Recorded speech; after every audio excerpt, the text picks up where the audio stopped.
Beneath nearly 4,000 meters of crushing black water, where sunlight dies and silence reigns, something shimmers in the void. It's not the reflection of a diver's torch, but the faint glint of gold, a whisper of forgotten wealth that has slept in darkness for more than a century.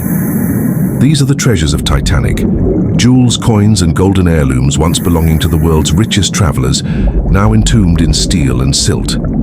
April 1912. RMS Titanic, the crown jewel of human ambition, set sail from Southampton, a floating palace of iron and velvet bound for New York.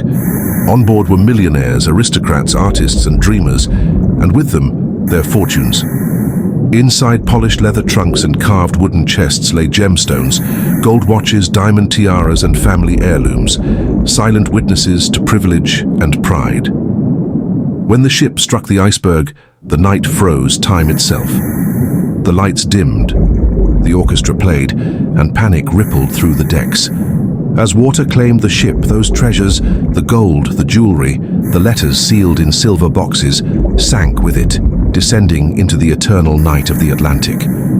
For decades, the story of Titanic was told through tragedy, the loss of life, the haunting wreck, the frozen ocean. But few spoke of the cargo of dreams that lay beneath, a hidden fortune sealed within ornate safes and forgotten luggage. When explorers finally reached the wreck in 1985, their lights revealed not just twisted metal and broken glass, but glimmers.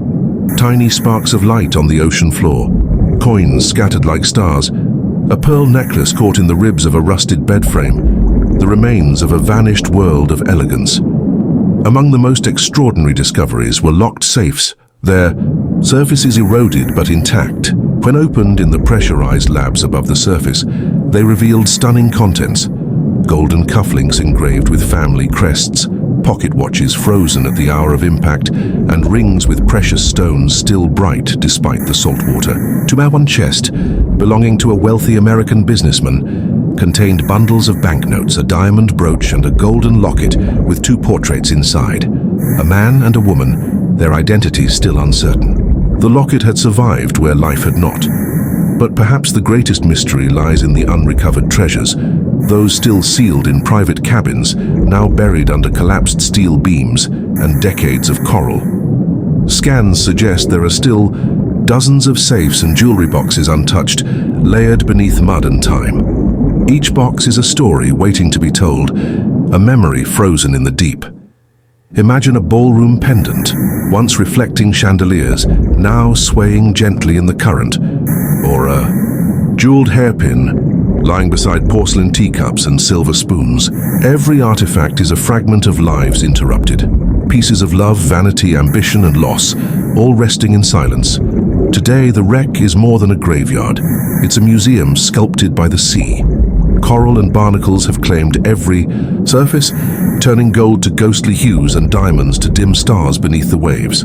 Explorers describe a surreal beauty, a golden watch lying beside a child's shoe, a string of pearls woven into seaweed, a silver pocket mirror still reflecting faint light.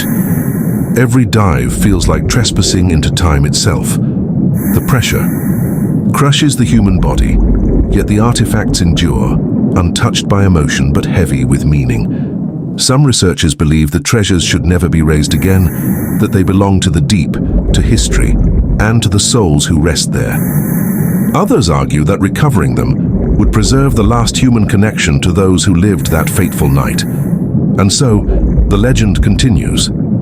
Each year, new expeditions send robotic eyes into the wreck, searching for untouched relics, perhaps a golden cigarette case engraved with initials, or a sapphire necklace once worn at dinner under the ship's grand dome. The cameras drift through collapsed hallways and sleeping cabins, revealing moments trapped forever. A chest wedged between the iron bedposts, its hinges rusted shut, yet still holding its secrets. Some say the Atlantic guards these treasures, jealously, that every attempt to disturb them awakens whispers in the dark water. For in the stillness of the deep, gold no longer glitters for greed, it gleams as memory. What truly makes these treasures valuable is not the gold, nor the jewels, but what they represent, a portrait of a vanished world. The wealth of Titanic's passengers wasn't merely material, it was woven with dreams, desires, and destinies that never reached their shores. Now, at the bottom of the ocean, their riches rest, silent, patient, and eternal. Every flicker of light on a golden chain reminds us time can drown everything but memory. And somewhere in that cold, dark cathedral of steel, the treasures of Titanic still whisper their story.